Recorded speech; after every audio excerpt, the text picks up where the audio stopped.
Hi YouTube, welcome to another edition of Horror Hands, and this is going to be episode 6 and our penultimate episode looking at the best horror characters throughout each decade of horror. This episode takes us into the new millennium where we look at the best horror characters of the 2000s. A decade where didn't have seemingly the most iconic characters. Not like the 80s, which just had a multitude of fantastic characters that were difficult to choose from. The 2000s, the characters in this one weren't as sort of strikingly iconic. I did have to kind of look up a lot of movies and remind myself of what characters were around at that time.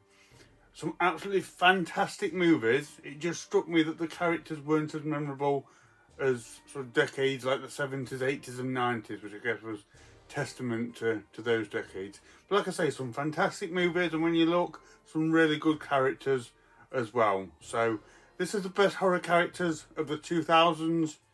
Let's get straight to it.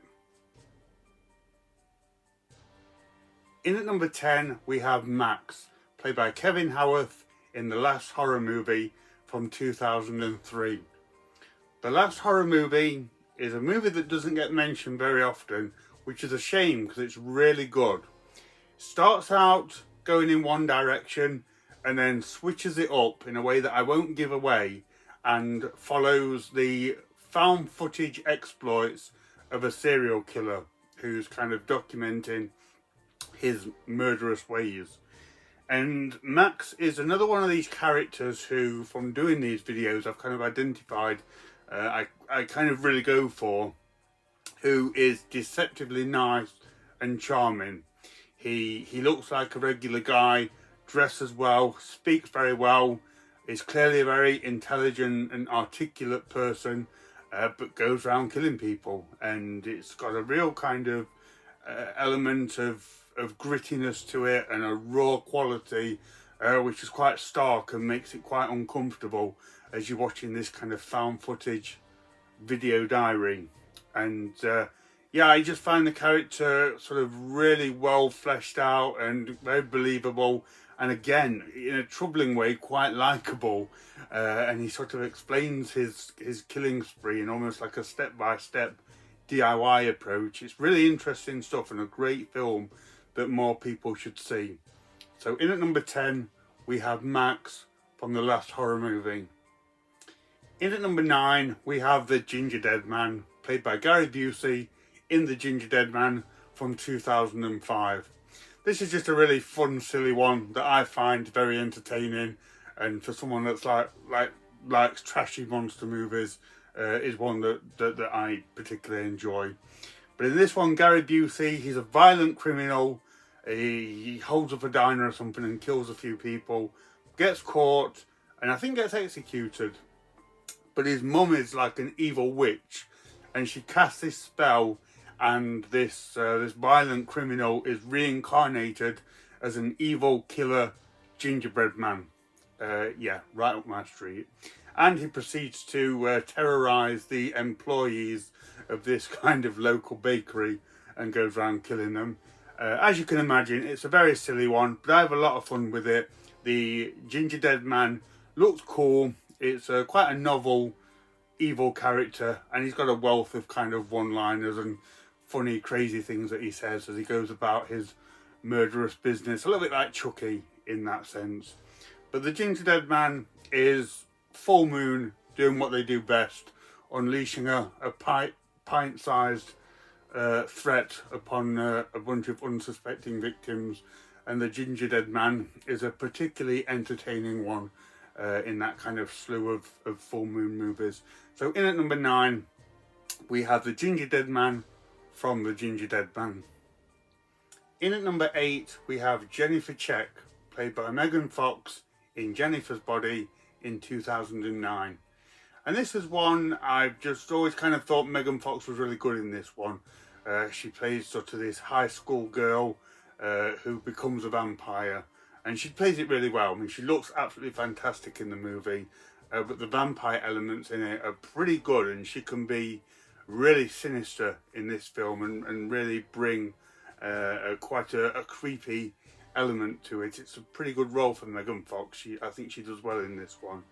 And she has a degree of sassiness as well, which I thought was quite good. And even though she's like this sort of cheerleader style spoiled high schooler who's also a vampire, there is a degree of likability to her as well. So she does a good job conveying that in this movie too. So in at number 8 we have Jennifer Check from Jennifer's Body.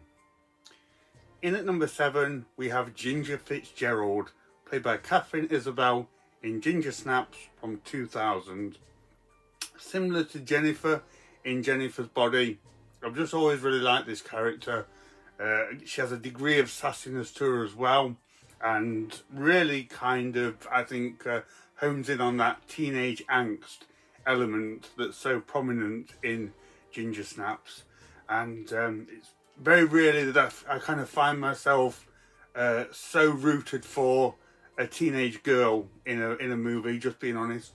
But Ginger Fitzgerald in Ginger Snaps is a really striking character, and I think she's played really well. And just that whole movie is awesome anyway. It's a fantastic werewolf movie, but the elements of kind of the teenage girl drama and all that kind of thing, I actually think works really well in this because of how good a character Ginger is, and her sister as well for that matter. So in at number 7 we have Ginger Fitzgerald from Ginger Snaps. In at number 6 we have Sebastian Caine, played by Kevin Bacon in Hollow Man from 2000. Hollow Man at the time was a sort of modernised version of The Invisible Man, where we see Kevin Bacon's character. He's a scientist doing a bunch of experiments, and it results in him turning invisible. And his character in this has a very interesting character arc. We see him as a man of science, albeit somewhat over-ambitious, to turning invisible and becoming really kind of creepy and morally questionable, to sort of full-out murderous invisible man. It's a really good one. And of course he has the poignantly unsettling line of you never know what you can do until you don't have to look at yourself in the mirror. So yeah, really good stuff is Hollow Man. So in at number 6 we have Sebastian Caine from Hollow Man. In at number 5 we have John Kramer, aka Jigsaw, played by Tobin Bell in Saw from 2004. Now, I'm not a fan of the Saw films. They don't particularly appeal to me. I just don't go for them all that much. But credit where credit's due. John Kramer, Jigsaw, has become a massively iconic character in horror, and I really like that. And I do like the look of particularly the Jigsaw killer, that thing on the bicycle. That's really cool.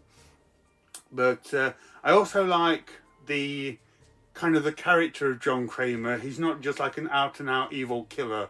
He is someone that kind of punishes people for not appreciating life in the way that they necessarily should, kind of based on his own personal appearances and like his ill health and things that sort of led him to do what he's doing. I thought that was an interesting dynamic.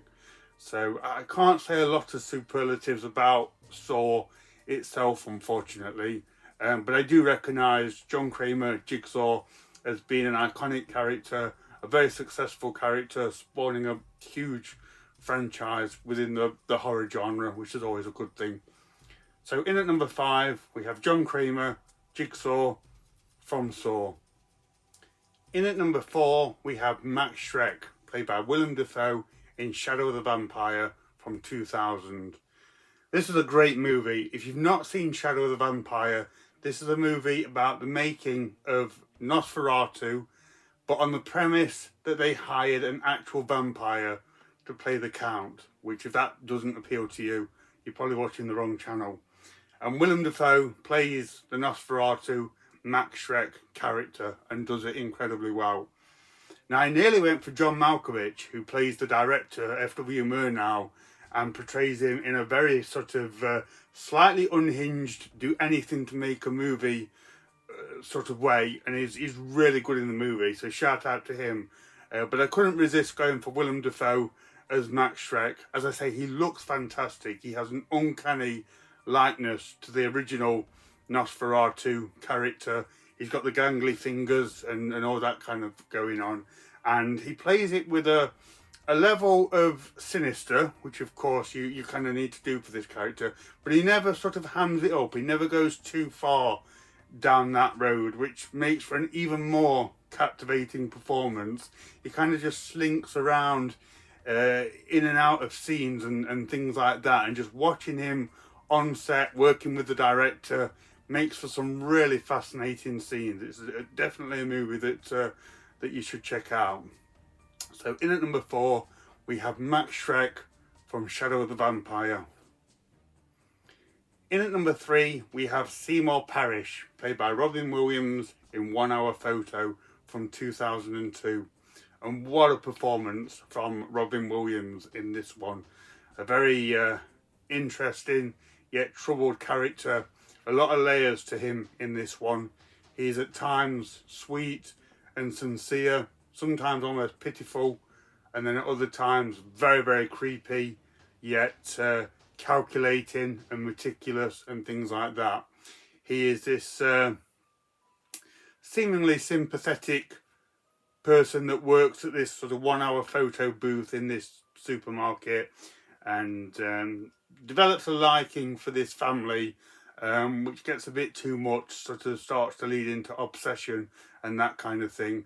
But the family, they're not a perfect family, and they have some skeletons in the closet as well, which I won't give away, but he sort of pounces on this and sort of uses it against certain people in the family in his own sort of twisted, obsessive way. But it's a fascinating character and an incredible performance by Robin Williams in a role that was very, very different from sort of anything else that he did, and he absolutely nailed it. So yeah, great movie. So in at number 3 we have Seymour Parrish from 1 Hour Photo. In at number 2 we have Otis Driftwood, played by Bill Moseley in The Devil's Rejects from 2005. Specifically The Devil's Rejects, it's my favourite one of the Rob Zombie movies, and I really love Otis's performance in this one. I think Bill Moseley does a great job playing him. His line delivery in this is absolutely fantastic, and he has this beautiful way of articulating what he's saying and expressing himself. He has a real kind of sort of steady, measured way that he goes about the film, despite him being a psychotic psychopath, which I think is a really interesting dynamic. And in this movie, I've always thought he has a real kind of like Manson look and vibe to him, which for the sake of a horror movie is very, very effective. Just yet a really captivating character that I just thought for me was one of the best things about The Devil's Rejects. So in at number 2 we have Otis Driftwood from The Devil's Rejects. And in at number 1, the greatest horror character of the 2000s is Patrick Bateman, played by Christian Bale in American Psycho from 2000. This is another kind of really sort of layered character. There's a lot going on with this guy. I think it's probably Christian Bale's best performance, and he's done some good movies. But in this one, he's just, there's so much going on under the surface with him. And the way he brings that out on the screen in sort of subtle ways is just amazing to watch. So in this one, he's kind of the real sort of go-getter businessman, but has a tendency for violence and murder of anyone who kind of damages his fragile ego, shall we say. And I gotta say, watching American Psycho, part of the enjoyment for me is seeing his character often get kind of upstaged or, I don't know, somewhat humiliated, and seeing this wonderful performance from Christian Bale where he's trying to keep it all together and keep himself composed, but you can just see the little sort of, I don't know, the ticks in his face and him beginning to sweat and things like that. It's a fascinating performance from him. I really enjoy that aspect of the movie, and he's kind of funny as well. He does have there is a degree of humour and sort of dark satire to American Psycho, which I also really enjoy, and of course it brings it in the kills as well. Who can forget the chainsaw from the staircase death and things like that? So yeah, it's rivetingly interesting horror film is American Psycho, with a lot of dynamics to it, as with the character of Patrick Bateman, and as I say, wonderfully played by Christian Bale. So for me, the number one horror character of the 2000s is Patrick Bateman from American Psycho. So there we go, guys. That is my top 10 best horror characters of the 2000s. Interesting decade. I would say there are sort of better movies rather than better characters in this decade, if that makes sense. But let me know what you think of my top 10.